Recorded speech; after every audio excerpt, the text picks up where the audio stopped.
Assembly Member Bailey, please. Thank you, Chair, and happy Hanukkah to all those celebrating Hanukkah. Happy Christmas to all of Assembly members and the Mayor and your families as well. I hope you have a safe and fun and wonderful time. Mr. Mayor, let's just quickly talk about policing for just 1 second. I don't think it's fair, Mayor, to say that we don't care. You look at it in me, someone's been a youth worker for over 35 years. One of my colleagues here used to work for a project that was funded by the VRU. So while we disagree politically, that's fine, but I don't think it's right to cast aspersions like that because it simply isn't true.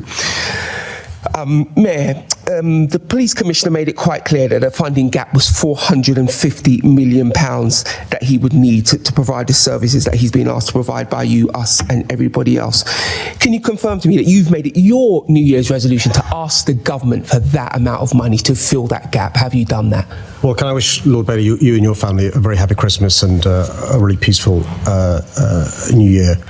I think what Londoners want to see is evidence of the care you're talking about by the lobbying over the last 14 years, successive Home Secretaries, successive Chancellors, successive Prime Ministers, many on close first-name terms with members of the Assembly, often, going to parties together and all the rest of it and stuff. We would hope to see evidence of the lobbying for additional funds for youth clubs, for youth workers, for police officers, for police stations, and evidence of that lobbying being successful in relation to the lobbying. That will be evidence of care. What Londoners have seen is, the Met Police budget cut by £1.2 billion over the last 14 years. There's a change of government. Suddenly they care about budgets for the police. Suddenly they want 14 years worth of cuts reversed in one budget. We've had for the last 8 years lobbying for additional funds for the national and international capital cities grant. Within 5 months, what has this government done? They've increased the NIC by 34%. Within 1 year, a 34% record increase. London hasn't seen an increase of that number for more than 10 years. Never in my experience as that's evidence of a Home Secretary that cares. Mr. Mayor, and the evidence of lobbying. Mr. Mayor, and now he's interrupting. Mr. Mayor, you know I'm under time pressure. I asked you, had you asked for the £450 million that the Met Police Commissioner made quite clear that he needed? That's all I asked you. I asked you that. And just on your lobbying piece, we've always supported the lobbying efforts from here around the capital cities budget in particular and about giving the Met more money in general. That's why I'm asking this question. I'm really pleased he said the last thing. Look, so the evidence is the Assembly, the Tory Assembly's care, right? So they've been lobbying. I think it's clear. But there's been, and now his current leader is jumping in to defend him. Neil, don't. Please, okay. Mr. Mayor. Let me respond. I'm not sure who's helping who, Chair. Listen, Mr. Mayor. I just want to be clear. Everybody knows what you're doing, right? And you're filibustering and all the rest of that. But I'm asking you a serious question. Remember, I'm interested in policing because I've been a youth worker for 30 odd years, and I watch people of my community get murdered on the regular. That's why I'm asking you. The Met Commissioner asked for 450 million quid. Did you ask for it? That's all I'm asking. Did you ask for that money? That's all. Let me respond to the last two questions if I can, Chair. So the assertion is that the Tories care. There's been zero increase in NIC over the last 8 years. That must mean that the Tory government didn't care because they didn't increase NIC over the last 8 years. Well, let me tell you, compare and contrast. This government have increased the NIC by 34%. Evidence both of the Mayor caring, because he's lobbied for it, and the Home Secretary, the Labour one, did you ask for the 400? Come on, Sadiq. But seriously, you've said that twice. We get it. You've made a joke. The Tories don't care. You've got your point across. Did you, in your role as Mayor of London, ask for the £450 million that the Met Commissioner said he needed? That's what I'm asking. Just say yes or no. We have been lobbying, both the Commissioner and myself, for additional resources for City Hall. Both the Commissioner and myself accept you're not going to get in one budget a reversal of 14 years of cumulative cuts. And so both of us, not only have we been lobbying for additional funds for London for 25-26, but we're also going to be working together to put the Met Police Service on a long-term sustainable footing in the SR that will take place in spring of next year. Did you ask for £450 million? Oh, the Home Office are well aware of the shortfall. Did you ask for £450 million? The Home Office are well aware, which is why I lobbied for and asked for the gap to be closed by the government.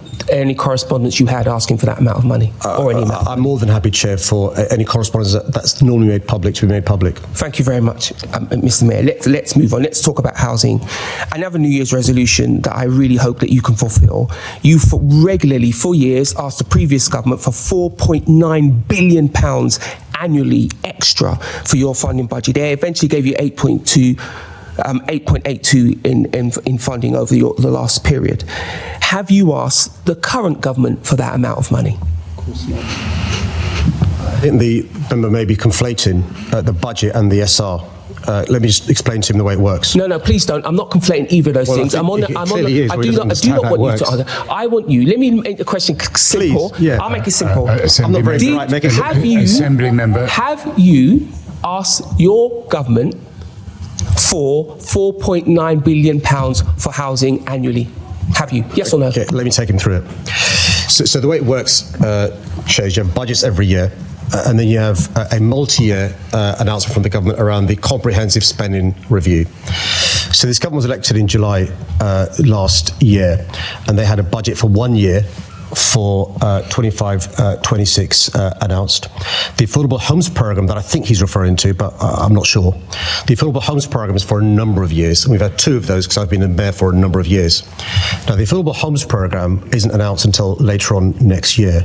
So I think his question is, although I'm not sure, you can't ever really be, are we going to be asking for a significant sum of money when it comes to the next Affordable Homes Programme, which is around the SR time? The answer is yes.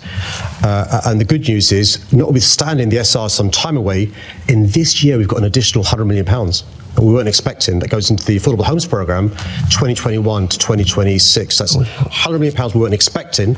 Because of our successful lobbying, we've got it. To be clear, because the mayor has been so patronising and hasn't taken me seriously, he has been patronising, Len, come on. Seriously, he has been. He's been enjoying being patronising. I'm very clear that you asked for £4.9 billion every year additionally. That's what you said London needed annually to achieve the housing that it needed to build. I just want to know how much you expect to get from the government. What is your ambition? What have you written for? What have you asked for? When you talk about the affordable housing project, how much have you asked for? Not how much you hope to get. When it comes to the submission next year, I'll be making those public, and we'll be asking for billions of pounds from the government. How many billions of pounds? He's asked me to preempt a submission I may make in June. I'm more than happy to make it public in June or to make the submission.